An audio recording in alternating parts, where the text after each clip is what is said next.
Welcome to an Achieving Science video. This video is going to go through homeostasis. First of all, we're going to look at an example. This example is what happens to your body when you do exercise. Well, as you know, the more exercise that you do, you begin to sweat more. You also notice that you begin to breathe more rapidly and more heavily, more deeply. You'll also note that your heart rate changes as well. Now, there is a reason behind this, and we need to look at, therefore, the reasons why your body changes in this way. Your body then is trying to maintain a constant internal environment, so trying to regulate a normal environment. This is therefore called homeostasis, where homeo means the same.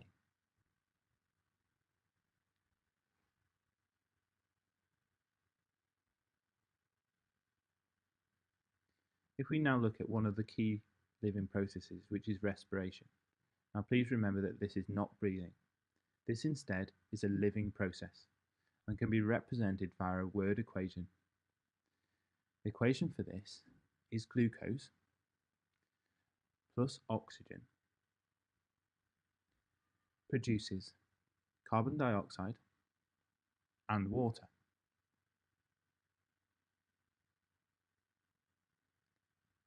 And this process is vitally important to all living organisms as it involves the production of energy and therefore can allow us to move and also to grow. So what is homeostasis? As we've said before, we need to keep our body conditions inside steady. Now this is done so that our cells can function properly.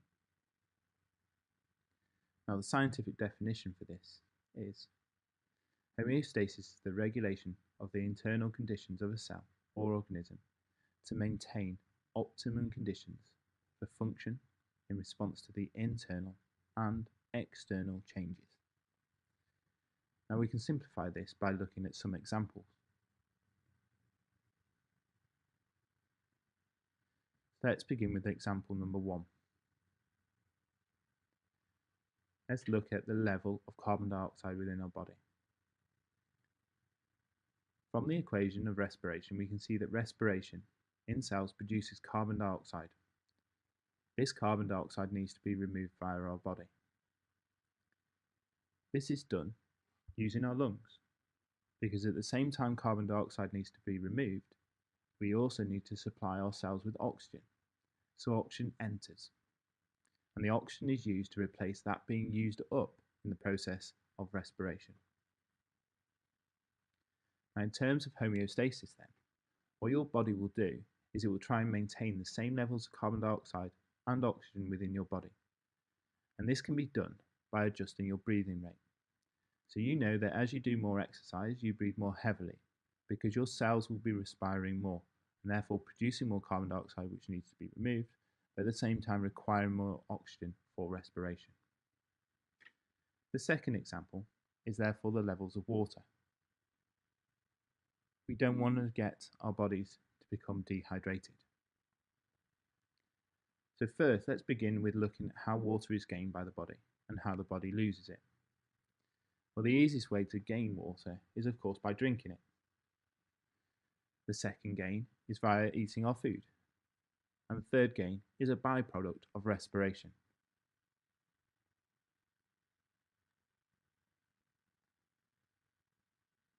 If we then look at how the body loses water, well, we lose water via our urine, via sweating, and we also breathe out droplets of water every time we breathe out. So again, what your body will do is it will try and maintain a constant level of water within your body. And our bodies will do this by adjusting the amount of sweat that we produce and also the concentration of our urine.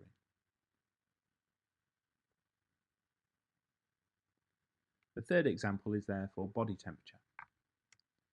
Now, body temperature is vitally important, and the human body temperature will be around 37 degrees Celsius.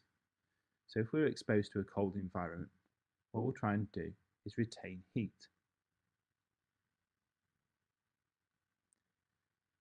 And if we're exposed to a very hot environment, our body will try and get rid of any of the excess heat so we don't overheat.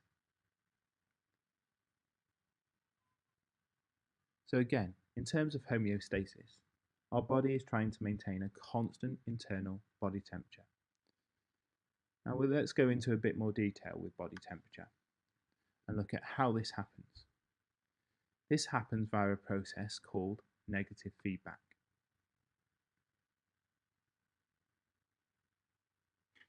So what are the steps in negative feedback and how does this happen? Well, first of all, our body needs to detect any changes within the environment. This is called the stimuli.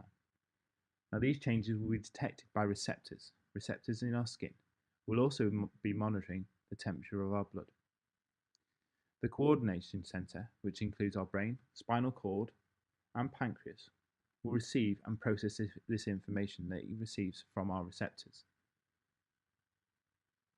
In response, this will trigger a response that will counteract these changes, and it will put into place actions via our effectors, which are muscles and glands, to bring about responses to restore our internal environment so it maintains at a normal level.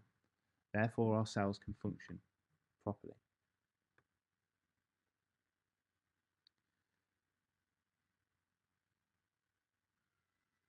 In particular, body temperature is very, very important.